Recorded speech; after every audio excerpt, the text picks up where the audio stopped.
We did it! We did it, day 7. We actually did it. I mean, it sucks because day 7 of 7 Deadly Rejects now falls on the first day of lockdown part 2, which is bollocks. But because you're all staying indoors, you might as well watch something. So why not watch this? I mean, the Americans still haven't realised if something's not broken, don't remake it.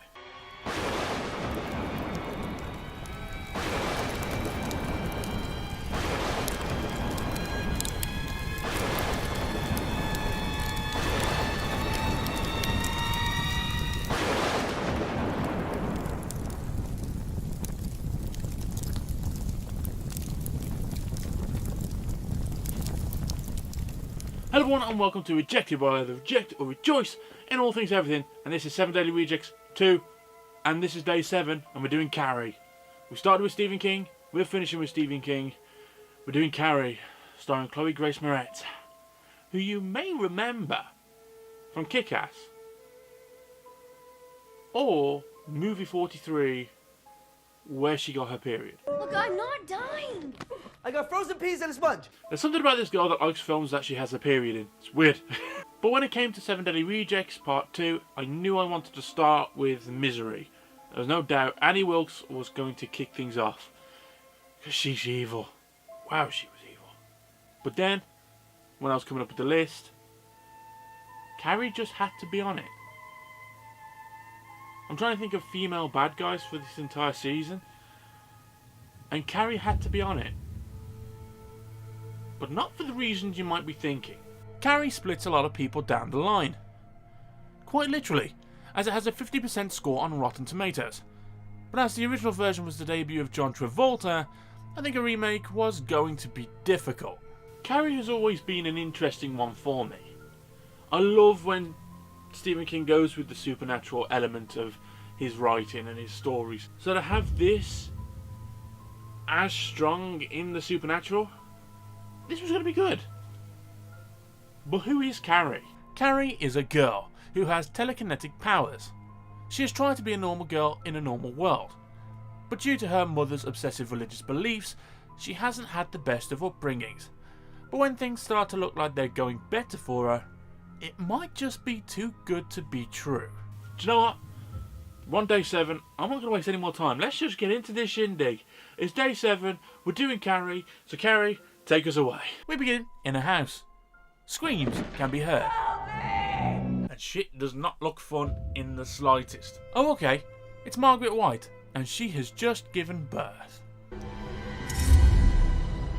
Cut to many years later, and we meet Carrie, who seems a little bit of an outsider, a loner.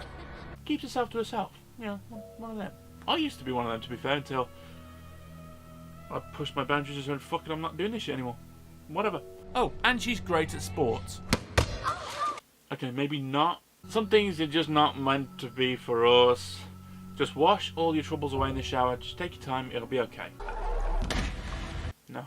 What is it with Chloe Grace Moretz and getting her period? Fucking hell, Jesus, like what the... But something is definitely different about Carrie. And for some reason, she really doesn't like the idea of her mother coming to pick her up. Or even finding out about what happened. No. But a few people look like they do care for her, even if she is a little bit lonely. Especially Sue and Miss Desjardins. Desjardins. Desjardins. Desjardins. Desjardins. Desjardins. Desjardins. But something about this event has changed her. But in which way? We don't know. At least she has her mother as a sane influence in her life. Mom! Well, damn. And as we can clearly see, Carrie's religious upbringing might be a little bit twisted. I mean, we can clearly see that the way Carrie sees God is completely different to the way her mother sees God. It's weird. But now we ask the question, who did it better? Carrie's mom or Uncle Vernon? There's no such thing as magic. Uncle Vernon, I think you might be wrong there. God, you suck! But Sue and her boyfriend Tommy are talking about what happened, Yet Chris and Tina aren't as thoughtful for Carrie, as they post the video of Carrie in the shower. But Miss Desjardins is not happy to find out about it. Do we think this is going to make Carrie less or more popular? And now Chris is suspended from prom. It's actually her turn to start to feel left out. Sue's feeling bad about what happened, so she's holding responsibility for her participation, and Chris is not. Chris is just pretending that she didn't do it when we clearly know she did. She's coming across like she is basically Veruca Salt. I want it now! She was a bad egg. And Carrie is also starting to learn about her skills.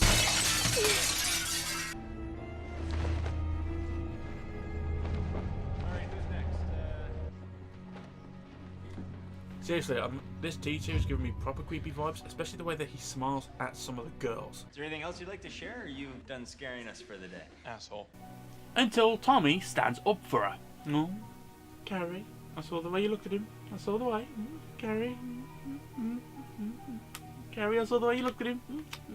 Ooh, Margaret is working at a dry cleaner's, and she's getting such nice compliments from Sue's mother. So nice. So excited. Sometimes it's nice just to be complimented for the work you do. Okay, never mind. And now Chris is fighting the suspension. Looks like it's not going to be good to be bad. And she takes things out on Sue. Looks like their friendship is pretty much over. And this is where Sue's conflict comes into play. She's angry at herself for participating in what happened, even though she did end up stepping back. Is the reason that she's feeling bad about it an ulterior motive? Is she sucking up the fact that she's unhappy about her taking part in it so that she can go to prom? That's the conflict that she's fighting at the moment in herself. But don't worry, Sue, it's okay. Carrie can make shit fly. Yeah, that's right, Margaret. You just bring a knife to your daughter's bedroom. I mean, what if she was just jumping on the bed? What if she was just jumping on the bed? What if something just fell over and you've just walked upstairs with a knife? Sue has come up with an idea. She wants Tommy to take Carrie to the prom, believing that this would make up for what happened. But Tommy's unsure about it all, but goes along with it. Maybe a nice gesture could change everything for Carrie. One not happy night could change everything for her. But even Carrie can feel that something might not be right with it all. And even when confiding in Mr. Desjardins, even she can sense something is up. But it seems optimistic. And after talking to Tommy and Sue about it, she is more concerned, but believes them. Carrie, you said no. You don't want to go. That's Tommy's at your house. And now she's shitting herself in case her mom sees the two of them standing there. Holy fuck. Tommy is persistent about asking Carrie to go to the prom with him, knowing that Sue has already said she will not go so that Carrie can. And with the little fear of her mother seeing the two of them on the front door, she agrees to go with him. Yay! This is the part of the film where things start to change. In a good way. Especially when you're watching it, and it depends on how much you are connected with the characters. I love Carrie. As a character, I think she's adorable. Maybe the ending bit will... And for this bit, I'm like, okay, she's going to the prom. And in the back of your mind, you might know what's going on, but you still think, huh, go on, Carrie, you have a good night. This could be wonderful. You know, surprise us. So Carrie, you get shopping. Or just make it yourself. Whatever works for you. But now Chris has spotted her. And Carrie's mom is worried. Especially when told about her prom invite. Boys after the blood. Comes boys sniffing, slobbering like dogs. Oh, she really doesn't like guys. What is it about guys that she doesn't like? I mean, she seriously can be a dick. I'm gonna pray for forgiveness. No, never again, Mom! You okay? Yeah, you tell her. Oh, stand up. Okay, Carrie, now put you. That's a bit far. Carrie, put your mother down. That's a weird ass sentence to say. Carrie, put your mother down. What the hell? Chris's boyfriend has taken her to a pig farm. They kill a pig to drain it of its blood.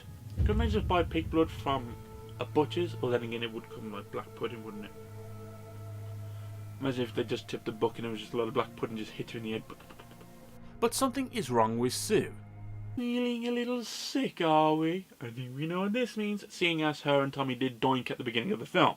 Carrie gets started on her dress, as Chris sets up the prank. We are optimistic for Carrie, but we also know shit's going to hit the fan if she ever gets up on stage. But Carrie being such an introvert, how the hell are they going to get her on stage? It's prom day. Everyone is getting ready, but Margaret is trying one last time to stop Carrie from going. But there's no time to waste. Tommy has arrived. Carrie, you're going to have to keep your mom quiet somehow, so okay, that works.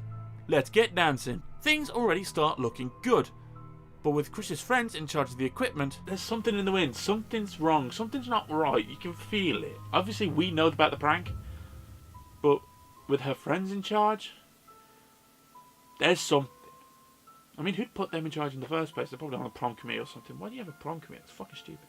Everything is going so well. And while I watch this, I'm smiling. I love Carrie. She's adorable. I just hope this will just go a different way that I know it's going to go. I just hope that it would work out and she'd have a great time. I mean, we know what's going to happen, but I just wish. Like, I'm sat there watching the film, writing the script, and my smile is from ear to ear. I want it to work. I think it's adorable what's going on. I'm so happy for her. And let's not forget, Mama is starting to break free. Except Carrie has welded the lock. Then again, she has already cracked a hole in the door. I'm sure she can make it bigger somehow and climb through. The King and Queen of Prom. I did campaign to try and get my mate Travis as the prom queen. I think he would have looked brilliant. Carrie and Tommy are nominated. But things are starting to set into motion with Chris. And Sue is on her way to stop her. There's a really sweet part when they're dancing, and I honestly think that they were going to kiss. Obviously, Tommy is still with Sue, even though she's done this for Carrie, without Carrie realising, but I thought they might kiss. It was sweet. I thought, literally, something might happen here. The way Carrie looks at him, I think she's fallen in love with this guy. He's been the sweetest guy she's ever met. Probably the only guy that's ever been nice to her, probably. This has been the nicest guy to her that she has ever experienced. I think, believes this is the guy of her dreams. I think she's in love with him, and I think his perspective of her has continued to change. I think their friendship would grow. I think Carrie's future looks way brighter after this night. Although, Carrie and Tommy win the King and Queen, and all the intention is on them. But a very bad judgment call from Miss Desjardins pushes Sue out and locks the door, and the prank is complete. The blood is poured on Carrie, the video is shown on the projections, everyone is laughing at Carrie, and all the attention is on her. I reckon if it was just a prank, Carrie would have ran off. Unfortunately though, the bucket falls, hitting Tommy in the head, killing him. And now, not only has she been embarrassed, but the one person who's made her feel more happy than she has ever felt in her life is lying beside her dead because of a prank. Shit's hit the fan. So you know what, Carrie? You do your thing.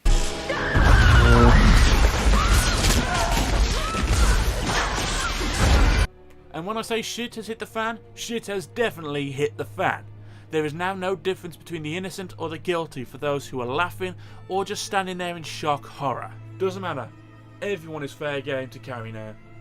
Except Miss Desjardins, who she saves. Showing us that Carrie does have the compassion for those who didn't wrong her, who actually were looking out for her. So there is a bit of saying, but everyone else, fuck y'all, you're dead. But now her eyes are set on Chris and her boyfriend. Or as I like to call them, the worst impression of Bonnie and Clyde ever. So Carrie, you teach them a lesson.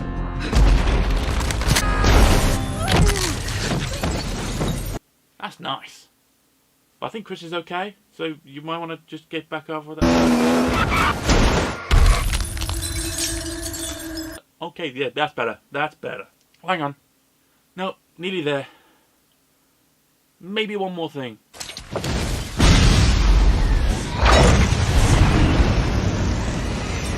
There you go. Sue and Miss Desjardins are safe, but now Carrie is on her way home and wants her mother's care. But Mommy got out of the closet and is nowhere to be found. It's nice to see that Carrie had time to clean herself and reflect on the night. I mean, as much as a telekinetic girl with a potentially homicidal mother now hiding from her around the house could do. So, Carrie, you take your time. It's fine. But I know she's killed a lot of people. You still feel sorry for her because you're watching the prom and it's all going so well for her and it's so lovely and nice, and to know that this girl has such a shit life. This is the best thing that ever happened to her. And it all went to shit. And her thoughts in her head are, they are never going to stop laughing at me. And now I've shown them what I'm capable of. What the hell's going to happen next? But now is the time we learn about Carrie's father. Carrie's father was dating her mother. They believed they were living sinless. And on one night, when they went to her knees to pray, she was raped. It's horrific. And it's now, that explains everything. It's a downward spiral. This highly religious woman feels like she was blamed by God. And you feel so sorry for her. She's still a dick, but you still feel sorry for her. So, because of that event, she's been alone all this time, with only her Bible, her beliefs becoming more twisted and disturbing. Maybe this is an outcry. Maybe because Carrie's come back. Maybe her mother has Carrie's best interests at heart. Or just a knife. Just a knife. Just a knife. Well, you know what they say, if you're going to have a knife fight, you can either have one knife or 20. I'll go with 20. Oh look! Margaret White was Jesus Christ confirmed. Who knew? But even after impaling her mother multiple times, Carrie still tries to save her. And even with Sue trying to help her, nothing can save Carrie now, as she succumbs to her own powers. But after nearly killing Sue, she discovers what we've already known. It's a girl. Sue's pregnant. And because of this, Carrie saves her and her unborn child. Before taking her own life. The house is caved in. Carrie White is dead. Carrie is buried. But after what transpired, the townfolk aren't that forgiving. And don't look like they will be anytime soon. But Sue remembers and still cares for her as she goes into labour. But it would seem Sue could be closer to Carrie than she would have expected.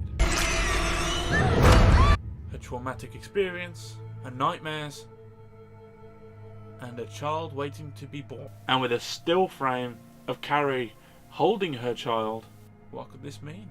This is the ending I have seen most out of all of them. I have seen the theatrical ending where it just ends at the graveyard. They have a court case where she's explaining what happened, but no one believes her.